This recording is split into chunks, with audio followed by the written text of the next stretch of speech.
fætter har lige fået den fedeste BMW. Men hvad fanden er innovation egentlig? Han har snakket om innovation i hendes BMW.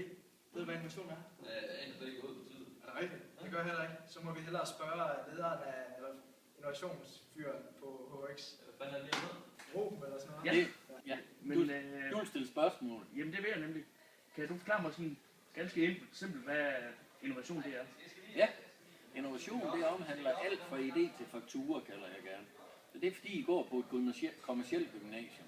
Når man arbejder med innovation på et kommercielt gymnasium, så er alt fra man får idéen til man skriver en faktura. Okay. Hvis det er, at man tager en social innovation, så her er det alt fra idé til værdi.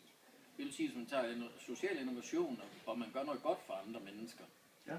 Så er det, eller laver en arbejdsproces på Vejle sygehus bedre, så er det fra idé til værdi.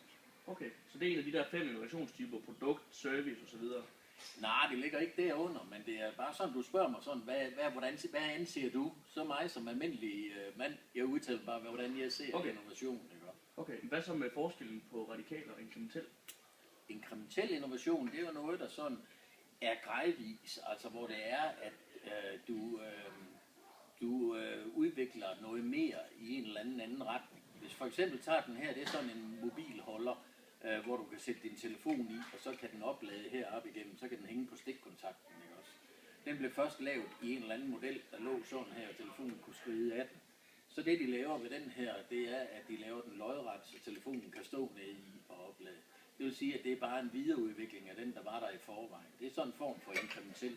Så inkrementel, det betyder videreudvikling? Ja, altså i en eller anden form. Okay. Hvad skal du sige det, Bo, også? Jo, Og radikal innovation, det er, når det er noget revolutionerende nyt.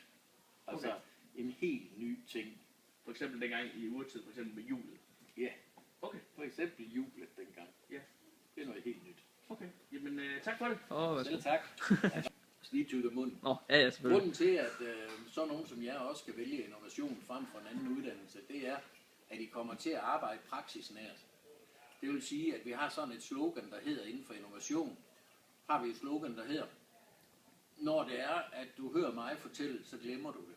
Når du ser, at jeg skriver noget på tavlen, så husker du noget af det. Men når du prøver at arbejde med stoffet, så husker du det hele.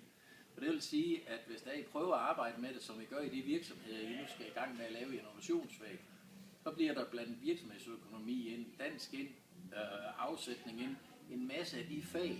Jeg vil sige, I kommer ligesom til at flyve op i helikopteren og kigge ned på fagene, og så sige, jamen, vi har prøvet at arbejde med det på en anden måde, i stedet for bare ud for teorien. Yes. Mr. Bombastic! They want is a bombastic, romantic, fantastic lover. Shut it! I fucked it up there!